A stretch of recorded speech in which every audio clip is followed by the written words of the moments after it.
What's up, y'all, and welcome back to my channel. So in today's video, I'm going to show you guys the marketing tools and tactics and tips that I use to bring in $10,000 a month. Some of these tactics, or most of these tactics, are going to be tactics that I actually used in the very beginning, and some of them will be newer tactics that are going to be relevant with today's marketing.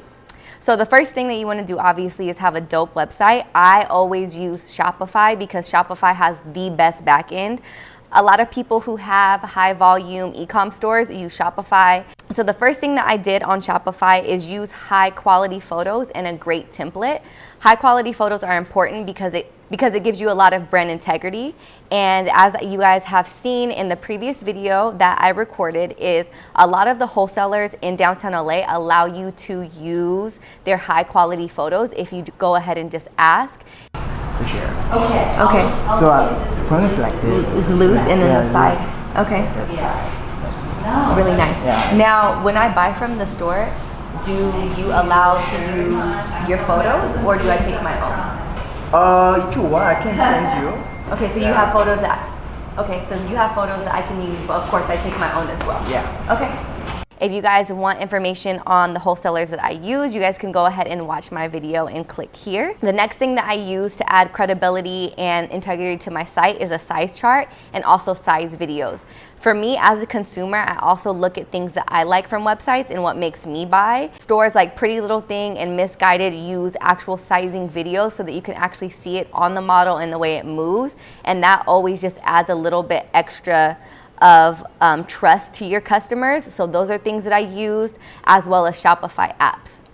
Now, the apps that I use that were the best were the upsell recommendations, that basically are the things that say things that you might like under the actual product page, or things that you don't want to leave behind that are actually going to be under the shopping cart page right before they exit or right before they buy, as well as on the homepage when it's like the most popular items that people bought from this site. Another app that Shopify has that's super useful is the abandoned cart app. Now, the abandoned cart app is basically for people who go through the whole entire process of going to buy the product, and then right before they click buy, for whatever reason, they get out and they don't buy the product. So I know some of y'all have received those messages and you're like, how am I receiving messages? How do they know?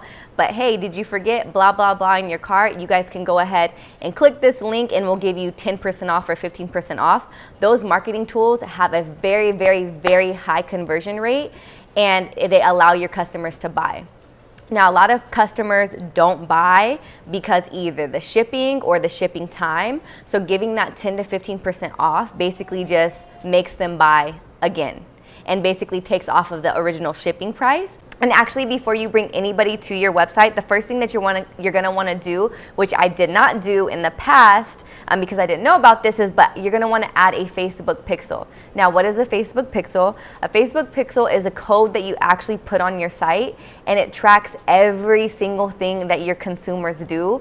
A lot of you guys might see little pop-ups like adding cookies. If you accept cookies, cookies is basically a tool where are able to re-track you down when you go on a website. And I'm sure every single person watching this video has gone on a website, looked at something for a while, thought something was really cute, and then they go on Instagram or they go on Facebook or they go on Snapchat and they're scrolling and they see that exact same item. So that all roots from I'm not going to say all because I'm not sure if there's a different method of doing this, but that basically roots from a Facebook pixel. A Facebook pixel will track everything that your consumers do.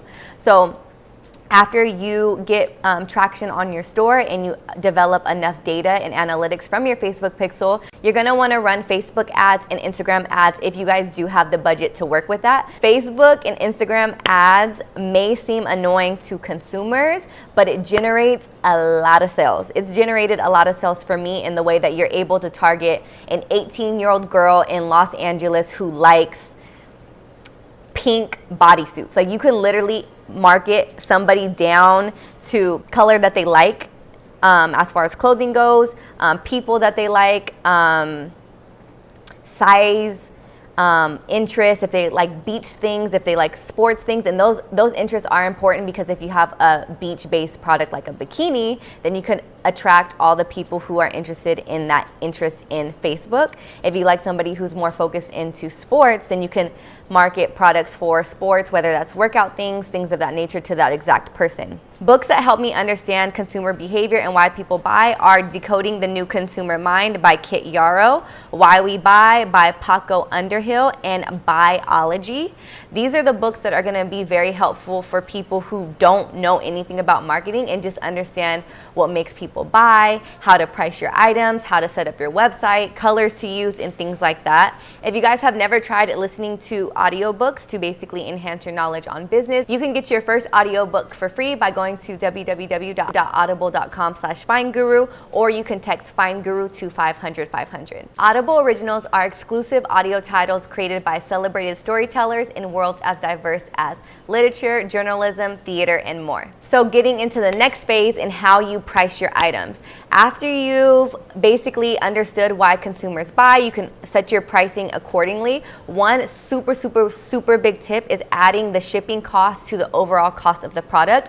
This has helped so much with my abandoned cart app, because 9 times out of 10, if a consumer sees something online for $20, they want to pay $20. I know we all been there. We see that it's $20, we go to the shipping, and we 9 times out of 10 exit out because of the shipping cost. One tip that I've learned is I always just add the shipping cost to the overall cost of the product, so that when people see $20, they're actually only spending $20. Having something as free shipping over X amount of dollars has also increased overall sales on the website, and have also increased my conversion rates. Another thing that I touched on in my most recent video is private labeling. Private labeling, just to give you an overview, is something that was very beneficial for me because it's a marketing tool after the product is already sold. Adding your branding to your clothing will go such a long way because it allows other people to see your label on a product. They basically look at your company as an established brand, whether you are new or an OG in the game. So in my last video, I showed you guys my experience in shopping at Hey Babe. So what I'm gonna do is actually show you how I would private label this exact item. So I'm gonna take this item out of the bag, and it comes with the tissue paper, the bag, and everything marked. And then when you look inside, you can see the actual tag. And because I'm gonna be doing everything on my own, I'm gonna take my seam ripper here, which is a tool that's necessary if you're gonna be doing your own tags, and basically just pop off the seams, pop off the thread that attaches this label. Quick, easy, without damaging the actual product. And then it peels off. So after it's popped off, I would then take my label and sew it here. I actually did that off camera because it's mandatory. So now you can see the item that I did. I sewed on my actual label. I would then take my gun and then take my hang tag. My hang tag already has a pre-plucked hole, or pre-plucked, is that the right word? So what I would do is I would take the label, I would take the gun, I would put the gun through the hole first, then I would poke a hole through the label, make sure that my fingers are flat, and then shoot it out.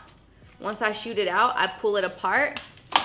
And look at me, y'all. I'm cute, I'm branded, and I would just put the size on the actual item as I did in this. There's another label here with the size, small, medium, large, just in case this sticker peels off. So then now that I private labeled my own item by hand at home, I would then take this item, I would fold it up really nice. I personally never kept mine in the plastic wrap. I would put it in tissue paper, and then I would seal it with my sticker that I got also, with all of my branding on it, and then I would put it in a cute little bag, and then it's good to go. So yeah, y'all, just with a few simple tools and a lot of time, TLC, and some effort, you can private label at home yourself if you are trying to save that coin. But another thing too is you want to add the overall cost of what it takes to private label to your product.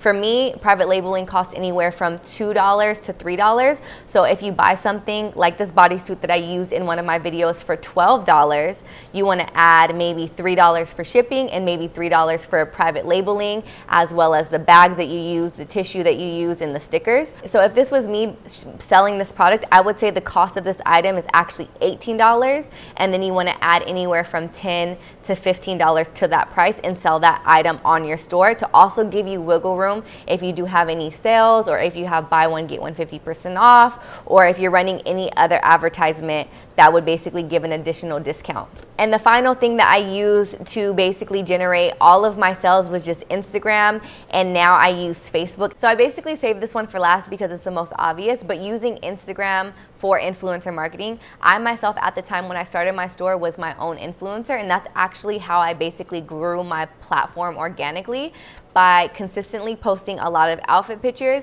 and it so happened to be that I was selling the outfits that I was wearing. So basically what I would do is I would just go out, hang out with my best friends for the day, take pictures of me and my outfits, put them on my website, and then I would generate sales like that. Now social media has increased to a whole different level to where you can use Facebook for ads.